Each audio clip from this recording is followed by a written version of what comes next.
Hey everybody, this is the Rotary eClub of Silicon Valley. Woo! We are here today to record another program for our little service club. What service club is that, you said? That would be the Rotary eClub of Silicon Valley.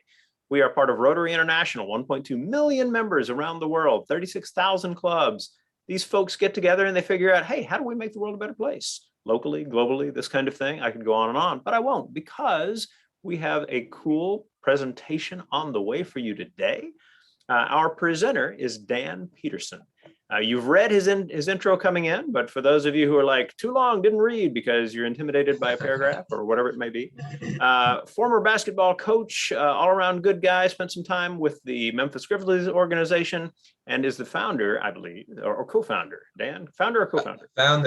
Founder of Project Backboard, which is a wonderfully cool combination of basketball and art. And I hand it over to him for the story. Dan, welcome. Good to have you. Sure. Thank you for having me. And yeah, appreciate everybody showing up this morning. As Rustin said, I'm the founder of the nonprofit Project Backboard. I'm also most recently the co-editor of a book called Common Practice, Basketball and Contemporary Art, an anthology of basketball art going back over 100 years. So we'll get into that a little bit. But what Project Backboard is, and I'll be sharing a slideshow of some of our work shortly, we're a 501c3 nonprofit. Our mission is to ensure that all communities have a safe and inviting place to play basketball, specifically outdoor basketball. And the way we do that is we raise funds to restore, crack fill, patch fill, and resurface outdoor basketball courts, and then we collaborate with communities and local artists to install unique works of art on the surface using sports-specific color coatings. And in that process, we also engage with volunteers to help us with that installation process. And yeah, so there's a full list of the artists we've worked with since 2015 on our website, www.projectbackboard.org. And I guess in short, we found that by not only repairing courts, but by adding something unique to the surface, we've been able to help parks become a little bit busier, a little bit safer, a little bit cleaner. We've also seen a little bit of a shift in who uses the space. So the parks we've worked on, we found that they're seem to be more inviting to families and young women, which, if you follow basketball or work with kids, young women love basketball just as much as young men, but basketball courts, outdoor courts are really dominated by young men. So changing that shift and making it a little bit more equitable in terms of who feels comfortable in the space definitely has an impact. And I guess finally on like the real, underneath all that, the real kind of deeper subsurface of our work, both with Project Backboard and the book Common Practice, my goal in everything that I do is to encourage people to think a little bit more creatively, a little bit more critically about the spaces that they inhabit and engage with every day. And so that's sort of the big purpose behind the work, And so I love outdoor basketball. I'm from New York, but we're trying to go a little bit deeper on that. So I think, my goals for this morning, the next few minutes, are to kind of share a little bit of our origin story with the hope that it illustrates some of the lessons I've learned over the past few years, and again, encourages, potentially people to adopt a creative practice and to practice their creativity every day. And then I think time per minute, I'd love to potentially talk about how the book fits into our public park works and any other current sort of different plans we're building towards. And then I know in the second half of the Zoom, hopefully I'll have some great questions from you guys and we can dig a little bit deeper into anything you're specifically interested in. So I'm going to share my screen now, and what you'll see on your screen while I'm talking is, and are we good there? You were seeing that? Is some images of the type of work we've done in the past. Not yet, Dan. So let's take a quick look and redo that screen share, and we should. Yeah, let me try one more time. Sorry about that. You don't walk to the free throw line and hit 100% of your shots. You've got to practice. Well, there we go. We hearing it now? Yep.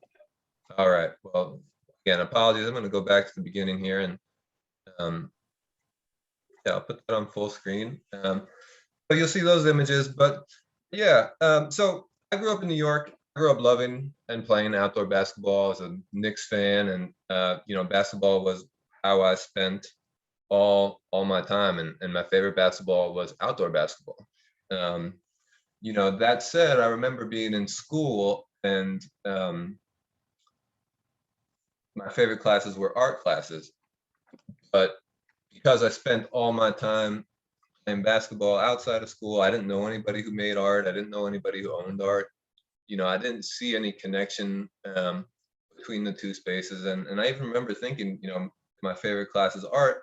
Maybe I should go to art school. And immediately, that thought process was shut down and said, no, you're going to play basketball in college, which is what I did. So going into my senior year of high school, then there was actually a new court built outside our school. And we began for the first time informally running like full court practice sessions on that court all fall. And our basketball team that year, we had our best record in many years. We won 10 games, lost 10 games, because we were all playing together in that public park. Fast forward a few years that I graduated, my brother's team, he was a few years younger than me.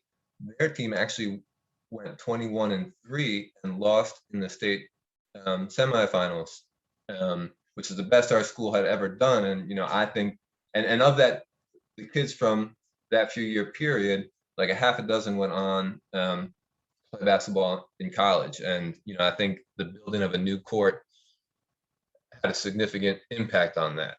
So fast forward a few years, for a period, I'm a high school basketball coach. I'm a math teacher. As Rushton said, I ended up working for the Memphis Grizzlies, the NBA team, in their community relations department. And part of my job was to go around and do events and visit different communities, including in public parks. And I was, really shocked that in Memphis, most of the public parks didn't have game lines on the surface. It was just a flat bit of concrete or asphalt. And so I got permission from the parks department to start putting the game lines on the court so kids could work on their free throws, three-pointers, develop their basketball skills. And what happened was I came to a park that had these colorful shade sculptures next to the court. And I asked the artist who created those sculptures, what color should I make the lines and the key on this court so that it doesn't clash with your artwork? And he actually ended up coming up with something for the entire surface. It's definitely bit off a bit more than I thought I could chew, but we went and did that court and put artwork over the entire surface. And, it was apparent immediately how stepping into that environment, how the artwork had changed the space, how it had changed the energy, and it had made the court and the space feel differently. And that was an inspiration to me to start including artists in each one of our basketball court renovations. And so, that was the origin of Project Backboard. And at that time, though, because I had no background in art and hadn't really thought about it since high school, it was a bit of a process to connect with artists and figure out who they were, where they worked, how they worked, and start engaging with them in this process. And I think, what I realized in that experience was that, rather than being sort of mythical creatures, as it were, artists, there's quite a bit of similarity between artists who are working every day and thinking about color and shape every day and the work they produced, right? It was truly the result of an artistic practice. They were doing it every day and getting better at it. And, that was contrary to what I had thought about artists sort of having, this special talent, the special ability. And it made me think about how when I was playing basketball, when I was playing every day, I of course got better at playing basketball. You know, when I practiced my free throws every day, I got better at making free throws. And you know, I also sort of came to realize that, you know, artists in that act of practicing your creativity, you not only become more creative, but you are able to use that creativity not just for yourself, but sort of looking outward into the world.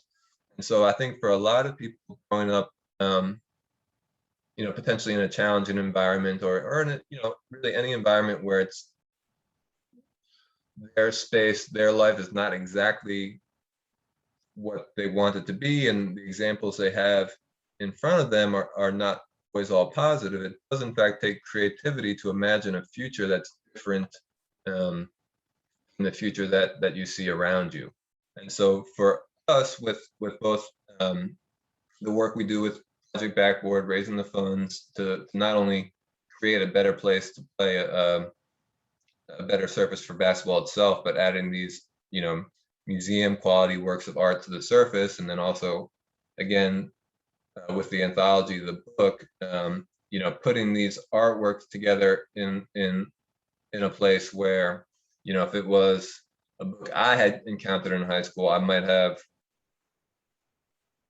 had other thoughts about, you know, art not being for me or art not having any relation to my life. And so, you know, again, trying to put this stuff out there in a way that inspires people to, you know, take a second look and think a little bit deeper about the space they inhabit again, and then, you know, hopefully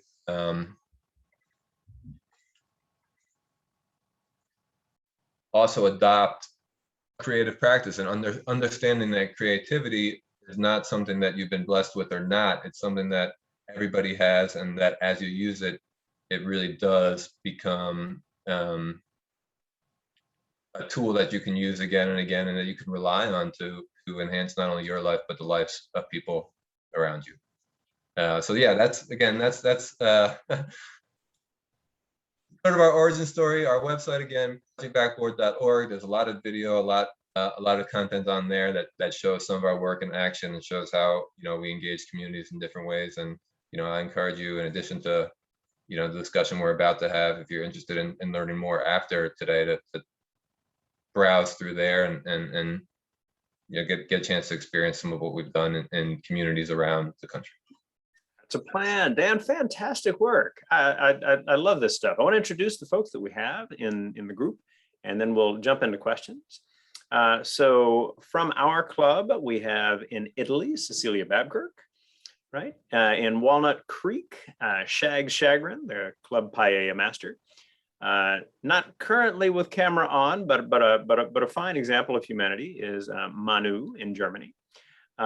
Good friend of the club, Heather Edwards, a member of the Rotary Club of Eugene Metropolitan in Oregon. But she is currently in Mexico, in Cofradia, where Project Amigo is making lives better, a wildly cool place. My name is Rushton Hurley. I'm in San Jose, California, and excited about the topic. As a basketball fan of many years, it is wonderfully cool to see this combination of art and basketball. Our first question is from Cecilia. So Cecilia, pass along some thoughts from Italy. Well, just recently from Italy, you know.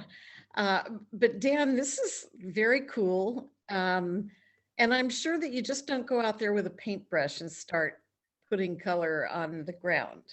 Sure. And so what, and I can see how having courts like that would motivate people to use them and to get better at playing if, you know, they're just so or whatever. So what is the process for doing that, and how much does it cost, for example? Sure. And firstly, you're absolutely right. Like, you know, these parks are definitely a beacon, and, you know, not every community is New York City. Not every community has already a vibrant park culture. And so, you know, we see a lot of value in terms of encouraging people to spend time in the park, whether they're playing or not. And we hope that works of art, bring people out to the space, even if they're not athletes themselves. As far as our process, one of anybody who's watching this later is interested, we do have a renovation guide on the FAQs tab of our website that goes into detail. But what we do is once we have the artwork process is developed with the artist, with community members, and they create what's going to be the final artwork for the court. And what we do is we'll put a grid on top of that artwork so that we can then snap the grid and chalk line all over the court surface and paint it. But before we get to that part, we're coordinating with a local contractor, bringing them in to fill in cracks. If there's any bird bath areas, level those out. We then apply 2 coats of acrylic resurfacer, and that gets you essentially the texture you see most commonly seen on tennis courts, but also again on colored basketball courts. And then the material we use, that resurfacer is typically paired with color coding from the same brand. So if you use a Lay-Cold resurfacer, you'll use a Lay-Cold color coding or an Acrotech or a Sportmaster. So it's not go to the hardware store and buy some paint and roll it out there. It's sports specific. Once we've got that part down, we've had the drawing laid out, and the color goes on with either giant squeegees, rollers, or brushes. So that part actually is not too challenging, and we can actually engage with youth volunteers from 13 or 14 all the way up to 60, 70, whoever's willing to get out there and bend over for a little bit in that process. And then once the artwork's down, it's applying the game lines and then celebrating. And we've actually found what's been fun too. Sometimes after we've been able to do a project, I don't know if you saw in there the paint court with the big green leaves. That's in Puerto Rico. And we finished that project. We left the island, and like a month or 2 later, the municipality installed outdoor fitness zones next to the court. And that was not, we didn't have anything to do with it. I didn't know about it until somebody sent me a picture. It was this experience of we invested dollars into their public space, and so they decided to sort of clump or cluster investment in that park. And that's happened, that sort of thing has happened time and time and again. Once we are able to bring third-party funds to these public park spaces, we then see, whether it's public or private, other investment that comes into the park space and provides additional amenities or other experiential things that the community can use. Cool. Very cool. Thank you. So as a follow-up to that question, there seem to be a couple of different kinds of artwork, like just umbrellas, I guess we'd say. And so some of it is very geometrical, which I assume is actually easier to do. If you're just like, okay, this triangle is going to be this color. But then that very first picture you showed was a picture of Nipsey Hussle, right, painted onto the court, which I assume is a far more involved work. And does the cost play out in that as well? I mean, do you find that if a community is like, we want something cool, but we've only got this budget, and you're like, hey, this is the kind of artwork that we typically do with that budget, and if you're really looking to celebrate somebody in a particular way in this, it's kind of more up here. Is that part of how it works?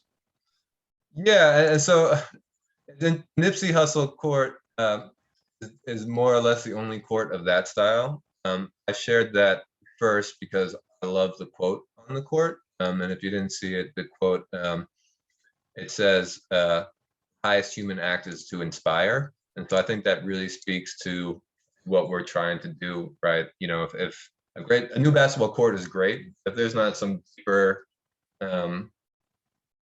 shift potentially happening in a person, it's a new basketball court for 8 to 10 years, and then it needs to be resurfaced again. As far as the specific types of artwork, once we figure out either from our side or in collaboration with the municipality and the funder, who is the best artist for the job. Our ask is to figure out a way to put that artwork onto the court surface. There are certain things that, from our experience, we think is more successful than others, but we've installed a good range of different artworks, and most of the time it's our team doing the installation, not the artist team. They normally have better things to do than to bent over a roller for a week. And in fact, a lot of the artists we've worked with are not muralists or public artists. They're people who have a studio practice and haven't had the opportunity to work at this scale, which, the largest court we've done is, 100 feet by 150 feet. So it's a big scale. Main drivers of cost, though, are not typically the style of the artwork. More complicated the artwork is, again, it can add time to our labor, which is obviously a cost. And we tend to break the court down into shapes, right? Like, even if it's figurative, we say, how many shapes do we have to paint? And the more shapes you paint, the longer it takes, even if they're small bits. But yeah, again, at this point, we've done so many different styles, and we're pretty good. My brother Sam, who's our project manager, he's good at he's gotten very, very good at figuring out an install plan regardless of the artwork. As far as cost, the main drivers are, what is the size of the court, and then what is the condition of the subsurface? How much repair do we have to do? If we've got 30 feet of linear crack versus 300 feet of linear crack, right? That's a big difference in terms of time and material. If the backboards and the rims are still functional and high level or not, again, big difference in material. General range of courts costs has been, normally we end up between like 40K and 50K. We've had courts that have been much less expensive and courts that have been six figures. So it's just a big range, and it really depends. We try to, with the renovation guide, I think too, it's like we try to encourage different community members in different places to do these courts. And so we're always here for artists or community organizations who want to bring this to their community, whether it's process information, whether it's funding information. Our goal as a nonprofit is try to find a way to support other people who would like to be inspired by this, to do this in their community without us necessarily needing to travel to their community to do it, right? We are, there's an upper limit on how many courts we can do per year, and we see our growth happening by giving resources, information, and helping others be inspired by our work to do it in their own home. Very cool. Our next question comes from Mexico. So Heather, what question do you have for Dan? Yes, I wasn't totally honest. I have two questions. So my first question is, do you ever have, well, this makes more sense to begin with this one. How do you find each artist for each community, and what is there to become an artist who does that court? And then have you ever had multiple artists collaborate on the same court project?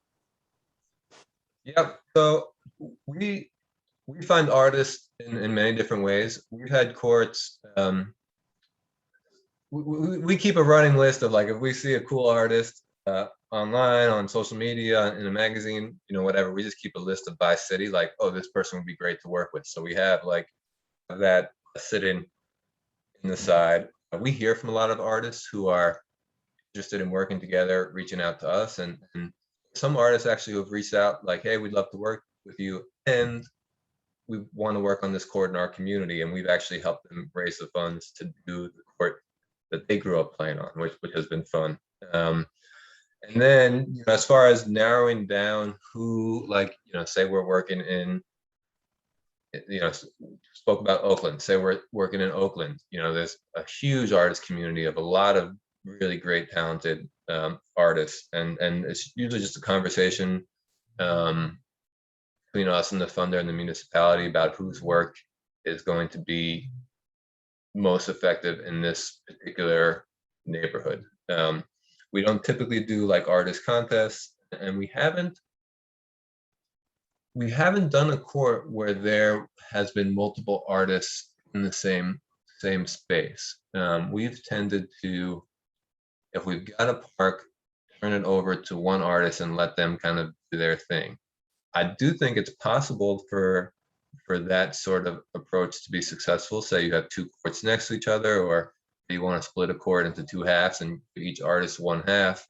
I think you'd have to just make sure, you know, you're kind of communicating with the artist about the expectations so that they're not surprised when their work ends up next to someone else's work, and you know, maybe it's most successful if they're part of the same artist collective or already know each other already. But yeah, I think it could be cool. We just haven't done that approach before. Very cool. As a final question, you mentioned, you kind of teased a topic that sounded quite interesting to me about what might be coming up for Project Backboard. So what kind of new directions might be on the horizon for you guys? Sure, and yeah, you know, so when we started doing this work, and like I said, I talked about it, really wasn't even my idea. It was Anthony Lee, a Memphis artist, who kind of came up with the idea of putting artwork across the whole surface. But when we started that, there wasn't really anyone else doing this sort of thing.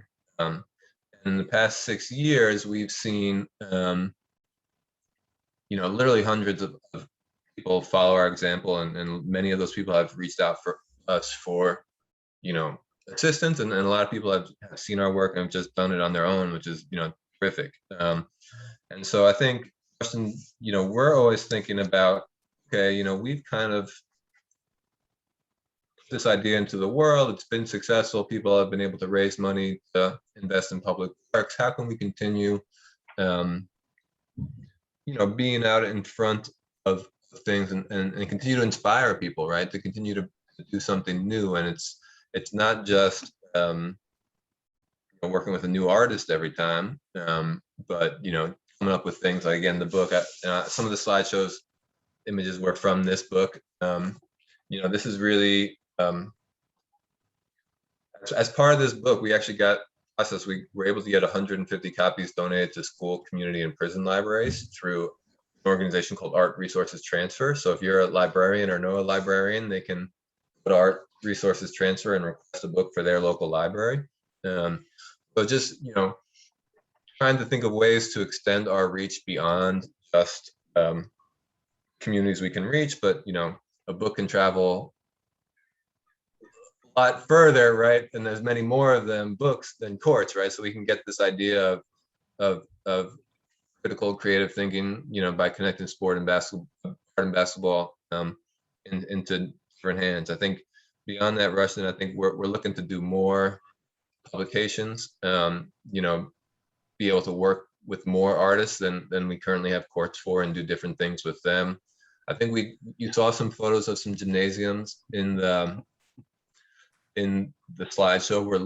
We'd love to like work on a college floor, an NBA floor, and sort of continuing the legacy of Robert, Indiana. I don't know if this was not in the slideshow, but Robert, Indiana, he's famous for the love sculpture with the kind of crooked O. Yeah. Back in the 70s, he actually created the floor for the Milwaukee Bucks.